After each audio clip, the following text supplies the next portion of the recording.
미국 나스닥 지수가 사상 최고치를 달성했습니다. 자, GDP 성장률은 엄청나게 떨어졌습니다만 그럼에도 불구하고 괜찮아 라는 투자자들의 심리가 작용을 했습니다. 자, 시장이 오를 수 있는 단 하나의 이유가 바로 투자자들이 그냥 괜찮아 라는 그런 심리를 반영하는 부분이었는데, 자, 그것이 그대로 작용이 된 모습입니다. 자, 기업들의 실적 호조도 좋았고요, 경제 지표에 대한 우려감도 줄어든 상황입니다. 자, 미국 시장 긍정적으로 마무리되면서 우리 시장에도 좋은 상황이 만들어질 것 같은데요, 여기에 대한 이야기 정리하도록 하겠습니다. 자, 호재가 쌓인 정유 섹터에 대한 관심이 높아지고 있습니다. 증권사에서는 추천주로 S-오일을 이야기하면서, 자, 앞으로 난방 수요가 증가하게 될 것이고요, 그 다음에 정제 마진도 굉장히 좋은 상황을 만들게 될 것이다. 그래서 정유주에 관심을 가져야 된다라는 이야기가 나오고 있습니다. 어디선가 들었던 이야기죠. 제가 해드렸던 이야기 같은데요, 그게도 그대로 나왔네요. 자, 정유 섹터들 어떻게 봐야 되는지 알아보도록 합니다. 자, 삼성전자는 계속해서 매도를 하고 있는데 하이닉스는 매수하고 있는 이유가 도대체 뭐냐? 자, 거기에 대한 증권사 분석이 또 나타납니다. 삼성전자는 올라가는 포지션이 좀 애매모호한 상황이기도 한데 하이닉스는 상승률이 굉장히 가파르죠. 도대체 그 이유가 뭘까? 단순하게 덩치가 크고 작다라는 것으로 해석되지는 않을 것 같다, 이런 얘기죠. 자, 삼성전자를 매도하고 하이닉스는 매수하는 증권사 분석 이야기 한번 알아보고 있고요. 그 다음에 외국인들의 속내는 뭔지 같이 한번 알아보도록 합니다.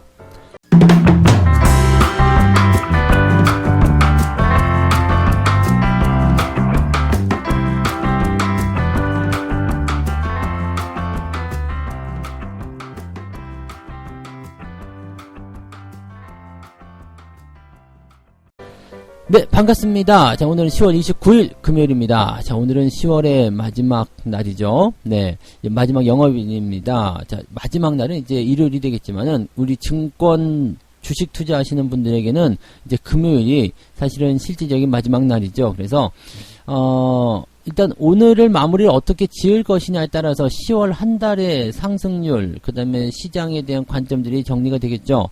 뭐 물론 그다지 좋아 보이진 않습니다만 그렇다고 하더라도 또 나쁘다고 얘기하기는 어려울 것 같아요. 왜냐하면 미국 증시가 상승세를 보이면서 국내 증시에도 뭔가 기대감이 생길 것 같다라는 이야기를 하고 있기 때문이죠. 자, 외국인들이 어제 인버스를 팔아먹은 게 자꾸 생각나요. 얘네들은 뭔가 알고 있었던 게 아닐까라는 생각이 들기도 하고요. 자, 한번 살펴보도록 하죠. 지금 다우지수가 0.68% 상승 마감을 했고요. 나스닥은 1.39%나 올라가면서 마무리가 됐습니다. 자, 그래서 나스닥은 사상 최고치, S&P 500도 사상 최고치 기록을 했습니다.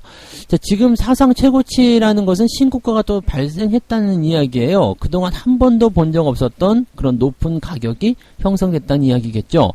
자, 이렇게 뭐 고공행진하고 있다, 신고가를 만들어내고 있다, 이 부분은 일단 투자자들의 심리가 그만큼 강하다는 이야기입니다. 아, 물린 사람 없어, 그냥 달려, 계속 사, 몰라, 이렇게 얘기가 되는 부분을 보시면 되겠죠.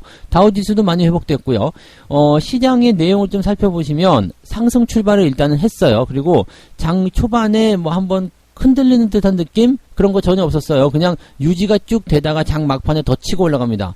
자, 지금 분명히 장 시작과 동시에 나온 부분들이 GDP 발표였어요. 이 GDP 발표에 대한 부분들을 그냥 투자자들이 됐어, 모르겠고 일단은 나는 시장 상승 쪽에 베팅을 할 거야 라고 얘기를 하는 것과 똑같습니다. 자, 악재 요인이 있었음에도 불구하고 그냥 시장이 상승할 수밖에 없었던 그런 이유가 분명히 있었을 것 같은데 뭘까? 한번 살펴보도록 하겠습니다. 자, 우선 경제지표 먼저 보도록 합니다.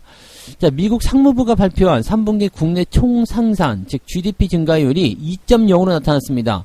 시장 예상치는 2.7, 2.8 요 정도였거든요. 그런데 여기에 미치지 못한다.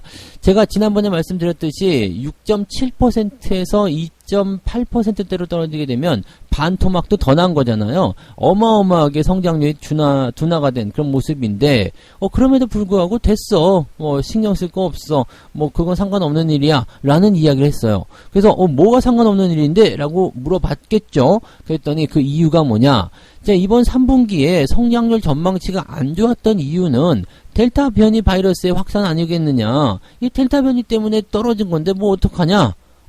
투자자들이 많이 성숙했다는 이야기죠. 뭐 그럴 수도 있는 거 아니겠느냐, 뭐 이런 악재가 나타나면 좀 떨어질 수도 있는 거지, 뭐 그거 뭐 아무 상관없어요 라고 얘기를 하는 부분들. 근데 더 중요한 거, 지금 델타 변이와 관련된 이런 확산세가 상당 부분 진정됐다는 거지. 그래서 이 델타 변이 바이러스의 확산을 통해 가지고 경쟁률이 이런 시장의 어떤 그 GDP 증가율이 떨어진 거, 이 경기 둔화에 대한 부분이 나타난 거, 일시적이다. 이거 다 해소됐으니까 다시 좋아지겠지 뭐 라고 생각하고 있다는 얘기죠. 즉 낙관적인 투자자가 더 많아졌다라는 이야기. 자, 이게 단 하나의 시나리오였어요. 즉 시장이 상승할 수 있는 단 하나의 시나리오. 즉 투자자들이 이렇게 경제 성장률이 좋지 않음에도 불구하고 에이 별거 아니야, 괜찮아 라고 얘기하는 거. 야, 근데 그 단 하나가 딱 들어갑니다. 그래서 시장을 이렇게 상승시키는 그런 하나의 중요한 요인으로 만들어졌고요. 이렇게 경제 지표가 지나가 버리고 나면 이거는 이제 뒤로 밀려나는 거거든요. 그렇기 때문에 시장이 가져갈 수 있는 어떤 악재적인 요인들은 이제 다음 주에 발표될 테이퍼링의 확정. 근데 이것도 뭐 크게 영향을 줄 것 같지는 않아요. 그러면 일단은 분위기는 상당히 좋은 수준으로 유지가 계속 될 것이다 보시면 되겠죠. 자, 또 한 가지. 신규 실업수당 청구 건수가 28만 1000건이 나왔습니다. 지금 예상치는 29만 건이었어요. 그래서 큰 변화 없을 것이다 였는데 28만 1000건이 나타나면서 줄어들었죠. 한 10,000명 정도 더 줄어듭니다. 그러면서 코로나 사태 이후에 최저치를 또 한 번 갈아치웠다. 이게 코로나가 있기 바로 전에 수치가 24만인가 25만인가 그랬거든요. 얼마 차이 안 나죠 이제. 그럼 완전히 고용도 회복이 되고 있는 상태다. 사람들이 안심하지 않을 이유가 없다라는 얘기죠. 고용까지 좋아진다라면은 뭐 돈을 버는 사람들이 더 많아지고 있다는 얘기가 되기 때문에 이 경제 성장에 대한 부분들은 당연히 좋아질 수밖에 없는 거 아니겠어요? 라고 생각이 되는 것 같습니다. 와, 시장이 생각했던 것보다 더 강하게, 더 긍정적으로 낙관하는 사람들이 많아졌다라는 것을 우리가 느낄 수 있는 부분이 되겠습니다. 자, 여기다가 불을 더 지펴준 것이 바로 기업의 실적이겠죠. 포드사가 월가 예상치를 거의 2배 가까이 웃돈 조정 주당 순이익을 발표했는데 이렇게 되면서 실적 전망치가 상향 조정이 됩니다. 주가는 무려 13%나 올랐다고 합니다. 자, 일단은 기업들의 예상치가 어느 정도 낮았던 것도 주요한 요인이겠습니다만은 기업들의 실적 자체가 실질적으로 좋아지고 있다는 것. 3분기에 대한 우려감들을 굉장히 많이들 쏟아냈었는데 됐고요. 그러면서 3분기에 실적이 더 많이 좋아진 거죠. 우리나라도 마찬가지겠습니다만 미국도 역시 마찬가지의 상황이라는 이야기죠. 그러면서 기업의 실적이 좋아지면서 주가를 끌어올리는 그런 상황이 되었다. 제약사 머크 같은 경우도요. 지금 순이익과 매출이 예상치를 웃돌았다는 얘기가 나오면서 4% 이상 상승을 했다. 이 머크사 같은 경우는 먹는 코로나 치료제 개발 중이죠. 네. 자, 뭐 이런 상황을 통해 가지고 기업들의 주가가 상승세를 보이고 있다. 뭐 페이스북 비롯해가지고요, 뭐 애플 비롯해가지고 뭐 등등등 좀 이런 대기업들의 어떤 실적도 다 좋아지는 모습이라서 뭐 특별하게 지금 악재를 끄집어낼 만한 요소가 전혀 없는 상황이 됐습니다. 뭐 다음 주가 돼서 이제 뭐 테이퍼링에 대한 이야기가 나올 때 뭔가 좀 상황들이 좀 다르게 생각할 수도 있겠지만 그 전에는 지금 걱정할 거리가 한 개도 없는 상황이 좀 됐고요. 자, 또 한 가지. 바이든 대통령의 연설이 하나 있었어요. 뭐가 있었냐? 직접 의회를 찾아갑니다. 찾아가서 뭐라고 얘기하냐면 수정된 사회복지 지출안을 공개했어요. 일단은 애당초에는 3조 5천억 달러를 계속 주장해 왔었는데요. 조금 수정을 했어요. 1조 7,500억 달러. 자, 절반 줄여버리겠다. 네, 절반 줄여줄게요. 라고 얘기를 한 거죠. 1조 7,500억 달러로 반 틈을 딱 날려버리고 자 1조 7,500억 달러라도 일단은 갑시다. 네, 이거라도 통과를 좀 시켜줍시다. 라고 얘기를 합니다. 그리고 이 지출안에 청정에너지에 관련한 투자액이 5,500억 달러 포함이 되어 있습니다. 자, 의회에서 뭐라고 얘기했냐면 이 정도는 해줘라. 이 정도는 해줘야지 내가 이제 앞으로의 임기에 대한 그런 부분들이 결정이 될 것이다. 왜냐하면 국정평가가 일어난 게 됐는데 자, 이 정도도 통과 안 시켜주고 내가 국정평가를 잘했다고 평가받기를 바라지 마라. 이런 식으로 얘기한 거죠. 그러다 보니까 이제 펠로시 하원 의장은 이제 바이든 대통령은 이제 다음 주에 그 해외 순방을 나간대요. 근데 해외 순방 기간 동안에 대통령을 당황시키지 마라. 네. 이런 식으로 또 얘기를 했죠. 어쨌든 이런 민주당의 지위라든지 그다음에 앞으로의 정권 재창출 이런 부분들에 대해서 미리 준비합시다라는 얘기를 해놓은 상황이죠. 자, 어쨌든 통과를 시키고 싶을 것 같긴 한데 반대 의견이 굉장히 많다라는 의견이 많습니다. 그래서 계속해서 난항을 겪고 있죠. 이 지금 이런 사회복지 지출안에 대한 내용들, 즉 인프라 투자 포함한 그런 부분일 텐데 이 내용들은 일단 공약이랑 마찬가지죠. 이런 것들을 통해 가지고 어떻게 보면은 트럼프를 눌렀다고 볼 수도 있는 내용이란 말이에요. 그래서 이 부분이 통과가 되지 않는다면 뭐야 이거 거짓말쟁이야? 라는 얘기가 나올 수밖에 없거든요. 그래서 어떻게 보면은 사활을 걸고 있는 상황. 그렇게 보면 어떤 식으로든 통과를 시킬 것 같다라는 느낌이 들겠죠. 자, 지출안이 통과가 된다라면 증시에는 또 다른 호재가 나타납니다. 만약에 이런 통과안이 나오게 된다라면 시장은 더 상승할 수 있거든요. 근데 이게 쟤는 조금 이제 좋게 생각할 수 있는 부분들은 테이퍼링하고 같이 맞물려서 나와버렸으면 좋겠어. FOMC의 테이퍼링 결정, 그리고 의회에서 이런 사회복지 지출안 통과, 이렇게 나와버리게 되면 악재를 완전히 눌러버리는 그런 상황으로 달릴 수 있겠죠. 그러면 연말 시즌으로 달리는 거겠죠. 그래서 뭐 쇼핑 시즌부터 시작해서 소비가 늘어나는 그런 상황 속에서 긍정적인 분위기가 나타날 수도 있습니다. 자, 악재는 일단 나와 있는 건 그거밖에 없단 말이에요. 그렇다면 그거 누르고 가자. 아주 좋은 시나리오가 아닐까 생각하는데 어떻게 될런지는 좀 지켜봐야 되겠죠. 이것은 다음 주에 나올 이야기이기 때문에 다음 주에 악재와 호재가 어떻게 싸워서 이길 것인지 한번 살펴보는 것도 괜찮을 것 같습니다. 그런 상황 속에서 22는 기준금리를 동결했다라는 부분이 또 호재로 작용이 됐습니다. 좋은 얘기가 많이 나왔네요. 그래서 악재는 어디론가 사라져서 없어요. 경제지표 GDP 하나 안 좋게 나올 것이다 생각해서 걱정을 많이 했는데 그 부분들은 미리 선 반영시켜 놓고 그냥 주가 땡기는 것 같은 느낌입니다. 그래서 시장에 대한 자신감, 일단은 낙관적인 상황 계속적으로 이어가셔도 되지 않을까 생각되고요. 국내 증시에도 좋은 영향이 있을 것 같다 생각이 드는데 주말장이라는 게 약간 함정이죠. 그래서 주말장에 대한 부분들 걱정할 수 있다라면 일단은 급하게 올라가면 약간 주춤거리는 모습. 자, 그런데 이 방향성에 대한 부분은 일단 오전 시장이 많이 결정이 될 거예요. 그래서 오전에는 조금 침착하게 대응을 해보시다 보면 아마 매수를 할 것인지 매도를 할 것인지 아니면 그대로 홀딩할 것인지 거의 대체적으로 홀딩입니다. 근데 그런 전략들이 눈에 좀 보이지 않겠는가라는 생각을 조금 해보도록 하겠습니다. 네, 잘 참고해서 대응하시기 바라고요. 자, 두 번째 이야기 한번 넘어갈게요. 호재가 쌓여있는 정유주 난방 수요 증가에 리오프닝 수혜까지 있다. 지금 가파른 정제 마진의 상승세, 이거 물론 정제 마진에 대한 부분들은 유가 상승과 비교가 됩니다. 그 다음에 이 리오프닝, 즉 경기 재개 기대감에 정유주가 아주 그냥 상승 국면에 본격적으로 진입할 것이다라는 얘기가 나왔습니다. 지금 정유 쪽 섹터에서 비중이 높은 SOE를 업종 내 최선호주로 제시했다. 이건 그럴 수밖에 없고요. SOE 같은 경우는 이제 적자에서 흑자로 전환되는 상황이 전해졌잖아요. 그래서 이번 3분기 매출액이 전년 동기 대비해서 무려 82% 증가했고요. 그 다음에 영업이익은 흑자로 전환했다라고 나왔습니다. 5,494억 원. 그래서 이 정도라면은요, 일단은 올해부터 또 배당을 줄 수 있을 것이다라는 기대감도 생기겠죠. 그러니까 뭐 대주주가 아람코인데 작년에는 배당을 못 챙겼단 말이죠. 그러니까 올해는 배당을 좀 챙길 수 있는 그런 상황이 되지 않겠는가라고 생각이 들 수도 있겠죠. 자, SOE 같은 경우는 어제 같은 경우 주가가 하락했기 때문에 어떻게 보면은 또 공략 포인트가 좀 나타날 수 있는 그런 수준이지 않겠는가 생각합니다. 물론 하락하는 상황이 계속 연결된다라면 당장 들어갈 필요는 없어요. 근데 이 정유 섹터에 대한 부분들은 앞으로 이제 나타날 수 있는 부분들이 있죠. 겨울에 난방 해요 안 해요? 이 부분 잘 생각해 보세요. 겨울에 보일러 뗄 거예요 안 뗄 거예요? 네. 자동차 탈 거예요 안 탈 거예요? 이런 부분들이라고 좀 생각하시면 되겠고, 또 SOE 같은 경우는 이제 경유 쪽하고요, 그 다음에 항공유 쪽의 비중이 좀 있어요. 그렇기 때문에 비행기 타요 안 타요? 이것도 포함이 될 수가 있겠죠. 그러니까 리오프닝이 된다 그러면 여행 수요가 늘어나게 되는데 여기서 항공 수요도 같이 늘어나게 되겠죠. 그러면은 항공기는 물만 먹고 가는 게 아니기 때문에 기름을 넣어야 되죠. 거기에 대한 수요 증가까지도 예상된다. 이런 부분이 이제 SOE에 대한 좋은 소식이지 않겠나 생각합니다.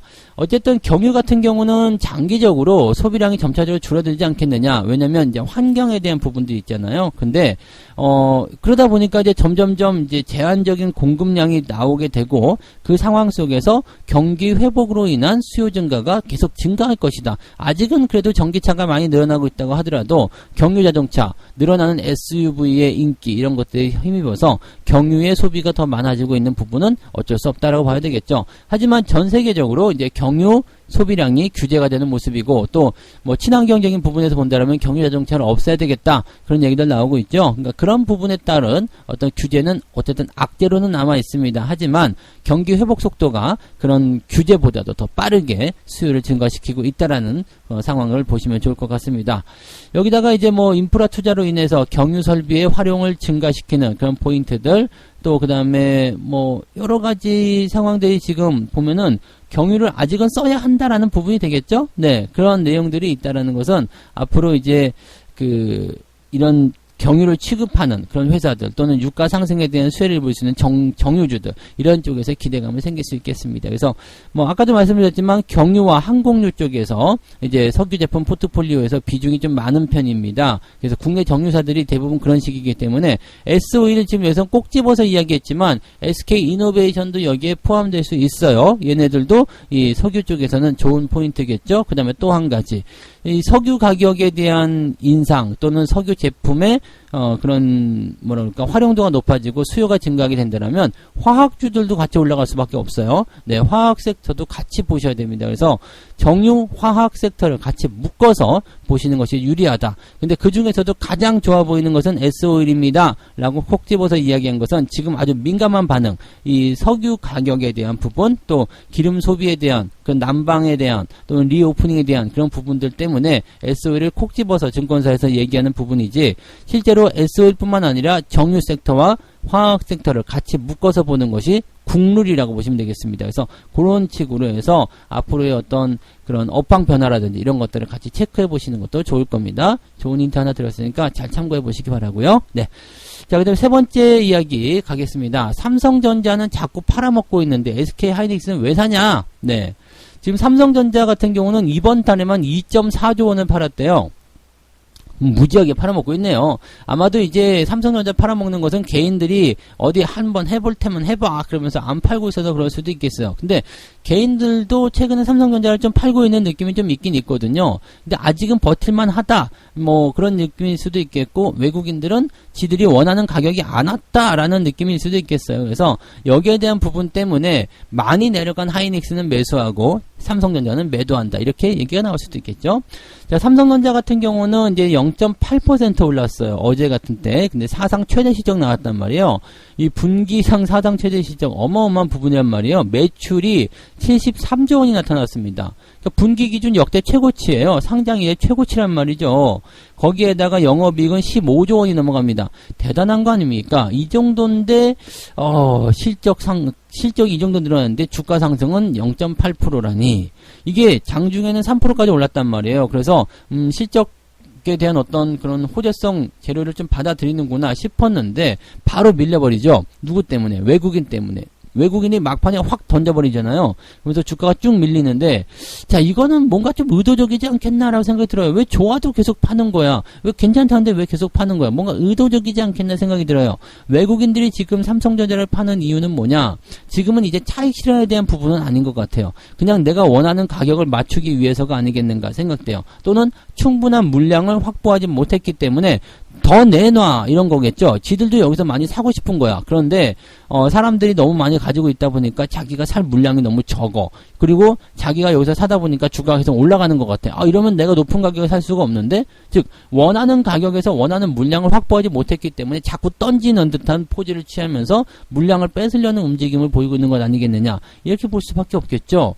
지금 기업의 실적이 좋아지는데 주가를 던진다는 게 말이 안 되잖아요. 그죠? 그래서 그러한 어떤 상황으로 좀 봐야 되는 건 아니겠는가 생각합니다. 그러니까 삼성전자는 덜 떨어졌다. 이제 즉 저점 대비해서 아직까지는 좀 덜 떨어진 부분이 있는 것 같아 라는 얘기를 좀 해볼 수가 있는 거겠죠. 지금 7만원 정도 수준인데 삼성전자가 이제 가장 두꺼운 저항 지지대까지 내려가려면 6만원대 초반까지 갈 수 있거든요. 그러면 한 10% 조금 넘는 한 1, 2% 정도 되거든요. 그 정도 변동폭 나올 수 있죠. 나올 수 있어요. 그러면 나올 수 있지만 그 정도 변동폭을 앞에 놓고 있는 상태에서 어떻게 보면 10% 더 빼먹으려고 하는 것도 상당히 좀 치졸한 짓이 아닌가 생각되기도 하고요. 그 다음에 그 정도를 더 떨굴 수 있는 상황이기 때문에 아직은 변수를 더 줘도 돼 라고 생각을 해볼 수 있는 상황일 수도 있겠죠. 즉 외국인들은 지금 현재 삼성전자를 더 싸게 더 많이 더 좋은 가격에서 사고 싶은 것 같다라고 우리가 판단해 볼 수가 있는 부분인 것 같아요. 그래서 지금 올라가려고 하는 부분들을 계속 억누르고 내가 충분한 매수를 하지 못했어. 내가 충분한 가격대에 진입하지 못했어 라는 생각을 계속 하고 있는 것 같다라고 볼 수가 있겠죠. 반면에 하이닉스 같은 경우는 많이 떨어졌잖아요. 네. 하이닉스는 지금 고점 대비 15만원짜리가 지금 이제 막 10만원 넘어갔는데, 얼마 전까지만 하더라도 9만원대 밑으로 쭉 내려갔잖아요. 근데 하이닉스 같은 경우는 8만원 정도 수준이 오게 되면 매수를 또 해줘도 되는 상황이거든요. 그러니까, 사실은 하이닉스 같은 경우는 제법 많이 떨어진 상태고, 그 다음에 낙폭 자체도 단기적으로 좀 심했었고요. 그 다음에 반도체 쪽에 집중이 되다 보니까 최근에 나타난 반도체 호재가 더 하이닉스를 끌어당겼다라는 얘기도 있습니다. 그래서 하이닉스 쪽에 매수가 많이 들어가고 있는데, 그 중에서 가장 중요한 이슈 중에 하나가 바로 D램과 관련된 부분입니다. 이 대만 쪽에서 이 지진이 얼마 전에 발생했었죠. 그러면서 이 D램 생산에 약간의 어떤 그 부담감을 좀 줬다.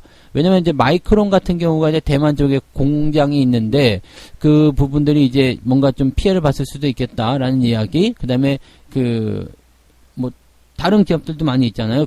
대만 쪽이 반도체 쪽에서 그래도 우리나라랑 비슷하기 때문에 좀 강세를 보이고 있는 부분이 좀 있어요. 근데 그런 쪽에서 이제 뭔가 부담감을 좀 가졌을 수 있다. 그래서 어떤 수급에 큰 영향을 미치지는 않겠지만, 그래도 공급에 대한 어떤 부담감 이런 것들은 있을 수 있다라는 것이 이제 그 시장의 분석이라고 볼 수 있겠죠. 그렇게 되면 D램 가격이 상승할 수 있다. 그러면 D램 반도체주 SK하이닉스 반도체 특화 기업 이렇게 될 수 있죠. 그러니까 여기에 대한 수혜를 매수했다 이렇게 볼 수도 있는 거고요. 그 다음에 또 한 가지는 이제 SK하이닉스의 낙폭 자체가 컸기 때문에 그럴 수도 있다. 그런 얘기라고 볼 수도 있겠는데, 다 됐고요. 이런 거는 그냥 얘기를 갖다가 붙이려고 그러면 다 이유가 되는 거니까. 그렇잖아요. 요즘에 컴퓨터 수요가 늘어났어요. 그래가지고 그럴 수도 있는 거고, 하이닉스의 긍정적인 회사 분위기 때문에 그렇게 됐어요라고 될 수도 있는 거고, 더 심하게 얘기하면 성투사가 치킨을 먹었기 때문에 SK 하이닉스가 올라갑니다. 이렇게 갖다 붙일 수도 있는 거거든요. 이 이유는 갖다 붙이기 나름이기 때문에 그렇게 크게 이런 것들을 생각하실 필요는 없겠고요. 그냥 제가 생각하기엔 그렇습니다. 이게 단순하게 이것도 외국인도 투자 심리를 적용시켜야 되거든요. 많이 떨어졌다 이거지. SK 하이닉스는 사볼 만한 가격이 됐기 때문에 매수를 하는 거고, 삼성전자는 아직 사볼 만한 가격이 오지 못했기 때문에 매수를 안 하고 있는 것이다. 그냥 이게 정답입니다. 네. 지금 두 종목 모두 다 차익 실현을 들어가서 어떻게 해야 되겠다 그런 식의 포인트는 아니에요. 차익 실현 지금 들어갈 필요가 없는 상황입니다. 많이 떨어졌기 때문에. 그래서 여러분들이 이 두 종목을 갖고 계실 때는 그냥 홀딩을 유지하시는 게 가장 맞는 전략이에요. 가장 맞는 전략이고, 매수에 대한 부분은 조금 껄쩍지근할 수 있어요. 지금 들어가셔도 큰 문제는 없겠죠. 왜냐면 밑으로 떨어져봤자 한 10% 남짓인데 그거 가지고 중내산을 할 필요는 없잖아요. 그러니까 지금 시점에서 매수가 들어가도 나쁘지 않겠지만 약간 껄쩍지근하다. 왜냐면 바닥인지 아닌지 모른다는 이야기야. 바닥인지 아닌지 모르는 상태에서 매수가 들어가면 좀 떨어져서 기분 나쁠 수도 있겠고요. 기간적인 부분이 길어질 수도 있겠죠. 그러니까 지금 같은 때 꼭 매수를 하고 싶다라면 소량 매수 나쁘지 않아요. 그냥 조금 찔러놓고 기다려보는 거지. 바닥인지 아닌지 좀 지켜보자. 이렇게 생각하시면 됩니다. 그러다가 추세가 좋아지기 시작하면 그때부터 본격적으로 매수 따라 들어가시면 되는 거고요. 만약에 조정이 깊어졌다 그러면 그 조금의 물량 찔러본 거 가지고 큰일 날 건이니까 그냥 냅둬버려. 그래도 괜찮은 거거든요. 그러니까 지금 전략은 갖고 계신 분들 입장에서는 그냥 홀딩 전략이시고, 그게 아니시라면 어떻게 하면 되겠어요? 조금 찔러보거나 아니면 아예 기다렸다가 추세가 좋아질 때 그럴 때 매수하시거나 그런 식으로 가시면 되는 거죠. 시장에 대한 부분들이 이제 차익 실현 때문에 또는 공매도 때문에 매도가 더 막 쏟아질 것 같다 이런 느낌을 가지시기는 조금 이제 어렵습니다. 왜냐면 그동안 많이 내려온 게 있고 지가 그동안 잘못한 게 있잖아요. 그래서 더 이상 어떤 파괴적인 어떤 상황들은 만들어지지 않을 것이다 라고 생각하시면 되겠죠. 그럼 역설적으로 봤을 때 삼성전자 하이닉스의 어떤 하락이 좀 제한적이라면 시장의 하락도 제한적일 수 있겠다. 매수가 들어와서 주가가 올라가면 시장도 상승할 수 있겠다라는 기본적인 공식이 또 성립할 수 있겠죠. 그러면 시장을 우리가 이제는 마냥 부정적으로 볼 것이 아니라 슬슬 뭔가를 준비할 수 있는 상황이지 않겠는가라고 보셔도 되겠죠. 그러면 시장에서도 마찬가지. 여러분들이 갖고 있는 주식을 팔아야 된다기보다도 지금은 그냥 버티는 거, 그것이 더 훌륭한 전략일 수도 있겠다라고 생각하시면 되겠습니다. 자, 이렇게 해서 오늘 세 가지 이야기 전달해 드렸습니다. GDP의 우려감을 누르고 실적 호조세가 주가를 끌어올렸고요. 여러 가지 호재가 더 강력하게 작용하면서 나스닥이 사상 최고가 기록을 했습니다. 긍정적인 이야기가 오늘 주말장에서 우리나라 증시에도 일어나게 될 것이다 보여지고 있고요. 자, 그 다음에 호재가 쌓여있는 정유 섹터, 일단은 수요가 증가하고 있기 때문에 관심들을 가져야 된다. 근데 단순하게 정유주만 볼 것이 아니라 화학주까지 묶어서 정유화학주로 업황을 넓게 보시는 것이 좋다. 있다라는 거 말씀드렸고요. 자, 삼성전자는 매도하고 하이닉스는 매수하고 있는데 얘네들은 다 의도가 있다는 이야기죠. 하이닉스는 사볼 만한 가격이고 삼성전자는 아직은 조금 더 기다리고 싶다라는 그런 느낌이라고 보시면 되겠습니다. 그래서 뭐 이제 이 기업들이 나쁜 영향을 주는 것은 아니기 때문에 여기에서 너무 부담감 가질 필요 없다라고 말씀을 드릴 수가 있겠습니다. 자, 책 한 곡 읽고 마무리하도록 하겠습니다. 제 친구의 아내를 한번 볼까요? 친구의 아내는 조금 뚱뚱한 편인데 알고 지낸 이후에 쭉 다이어트를 해왔답니다. 그래도 종종 큰 포크를 갖고 부엌에 들어갑니다. 이거 너무 웃기지 않아요? 큰 포크를 가지고 부엌에 들어간대. 포크가 크다고 해서 많이 먹는 건 아닌데, 네. 아무튼 그렇게 비유를 했네요. 큰 포크를 가지고 부엌에 들어갑니다. 날씬해지기를 원하지만 아직도 뚱뚱한 이유죠. 왜 그럴까요? 음식을 먹는 짧은 즐거움이 몸무게를 줄여서 건강이 증진되는 즐거움보다 더 강하기 때문이죠. 그녀를 보면 짧은 시간에 도박 같은 스릴을 맛보기 위해 매우 위험한 매매를 하면서 성공하고 싶다는 사람들이 생각납니다. 여기가 굉장히 소름 돋는 대사입니다. 매우 위험한 매매를 하면서 성공하고 싶다는 사람들이 생각납니다. 네. 시속 200km로 자동차를 달려서 운전하고 있지만 안전하게 목적지에 도착하고 싶다는 사람들이 생각납니다. 이런 거죠.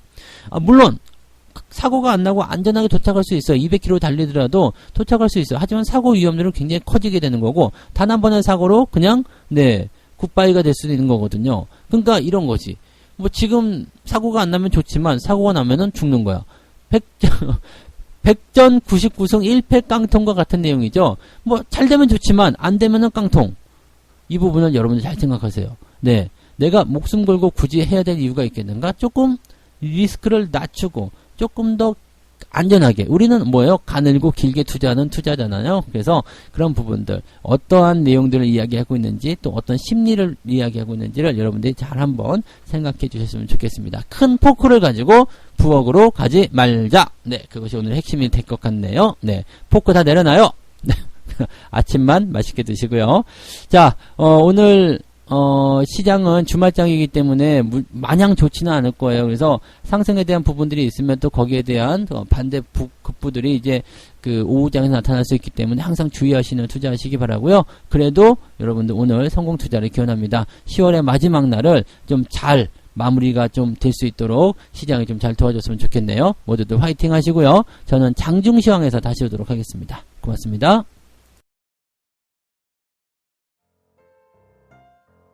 본 방송에서 제공되는 모든 정보는 투자 판단의 참고 자료이며 투자의 최종 책임은 본 방송을 이용하는 본인에게 있습니다.